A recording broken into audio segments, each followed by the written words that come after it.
যে আপু ভাইয়াদের তেলাপিয়া একটা অপছন্দের মাছ, সে আপু ভাইয়াদের উদ্দেশ্যে এই ভিডিওটা। আমি যেভাবে রান্না করতেছি সেম এভাবে রান্না করে খাইবেন, বুঝবেনই না এটা তেলাপিয়া মাছ, মনে হবে যে এটা খাচ্ছি রুই মাছ। আসসালামু আলাইকুম, কেমন আছেন সবাই? আলহামদুলিল্লাহ, আল্লাহর অশেষ রহমতে আমিও ভালো আছি। তো আমি এই যে রান্নাতে চলে আসলাম। প্রথমেতে এই যে দেখেন কড়াইটা অনেক পরিমাণে হিট করে নিতে হয়েছে, আর হচ্ছে এর মধ্যে পেঁয়াজ আর কতগুলো কাঁচামরিচ দিয়ে একটু নাড়াচাড়া করে, আগে তেলটা দিয়ে নিছি, সেটা আর কি বলা হয় না কেউ।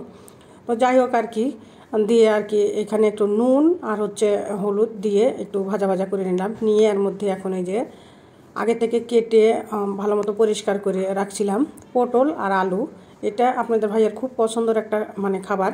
সে আমাকে বলেছে যখন পটলটা বাজার থেকে নিয়ে আসতে, বলছে যে এটা সুন্দর করে আলু একেবারে ঝুরি ঝুরি করে কেটে আর পটলটা একেবারে গোল গোল করে পাতলা পাতলা কেটে ভাজি করতে একেবারে সুন্দর মচমচা করে। আর দেখেন ভাজিটা কত একটা লোভনীয়, আর কালারটা কিন্তু সেই জোশ, আর খেতেও কিন্তু হ্যাভি টেস্ট হয়েছিল। তো এই পটল ভাজির একটা গল্প আপনাদের সাথে শেয়ার করি, সেটা হচ্ছে আমার মায়ের হাতের রান্না। তো অনেক আগে একবার আমি বাড়ি গেছিলাম, ওই সময় আমার মা জীবিত ছিলেন, এখন আল্লাহ তাআলা ডাকে সারা দিয়ে চলে গেছেন। তো আমার মা এই দেশি ছোট ছোট আলু আমি নিজে হাতে পটল আর হচ্ছে আলুটা কুচা কুচা কেটে দিয়েছি, আমার মা ভাজি করছে।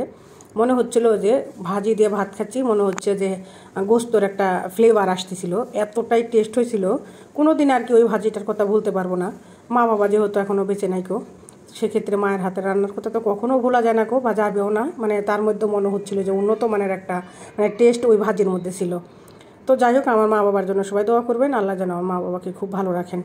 তো আমি এই যে আগে থেকে এই তেলাপিয়া মাছটা একেবারে ভালো মতো লবণ দিয়ে খুঁচে খুঁচে ধুয়ে এর মধ্যে থেকে আগে থেকে নুন হলুদ আর কিছুটা গুঁড়ামরিচ দিয়ে অনেক সময় ধরে ম্যারিনেট করে আগে থেকে রাখছিলাম, মাছের ভেতর পর্যন্ত যাতে একবারে মশলাটা পৌঁছায় যায়।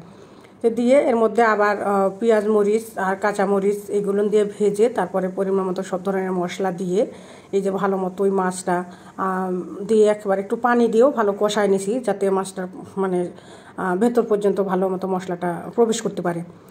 দিয়ে এই যে আমি দেখেন অল্প আছে, কিন্তু তরকারিটা কিন্তু অল্প অল্প ফুটতেছে, দেখে কিন্তু বুঝতে পারতেছেন। তো অল্প আছে, আমি অনেক সময় ধরে তরকারিটা রান্না করে নিলাম। আর লাস্টে যায় একটু ভাজা জিরের গুঁড়া এই যে আমি দিয়ে দিলাম, দিয়ে আর কি ঢেকে রেখে দিলাম। রেখে আর রান্না করার সময় যে পাত্রগুলো ময়লা হয়ে গেছে সেগুলো আমি ভালো মতো ডলে ডলে একেবারে মেজে ধুয়ে পরিষ্কার করে নিলাম। এটা কিন্তু আমি সবসময় এই কাজটা করি। আমার রান্না শেষ আমি রান্নাঘরটা একেবারে ক্লিন করে তারপরে রান্নাঘর থেকে বের হই। আমার পরিষ্কার না থাকলে আমার ভালো লাগে না কো। তো অনেক আপুরাও আছেন এরকম যে রান্নাঘর বা ঘর বাড়ি বেশি গুছ কাজ পরিষ্কার রাখতে পছন্দ করেন। তো আমিও কিন্তু তার ব্যতিক্রম না, আমিও সবসময় এভাবে রাখার চেষ্টা করি। আর এই যে দেখেন তরকারিটার একেবারে ফাইনাল লুক, এখন দেখেন কতটা কালারফুল হয়েছে আর এত লোভনীয়, খেতে কিন্তু সেই পরিমাণে টেস্ট হয়েছিল।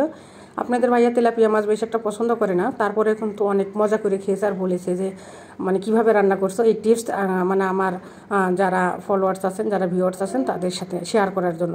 তো সবাই ভালো থাকবেন, সুস্থ থাকবেন, আল্লাহ হাফেজ, আসসালামু আলাইকুম।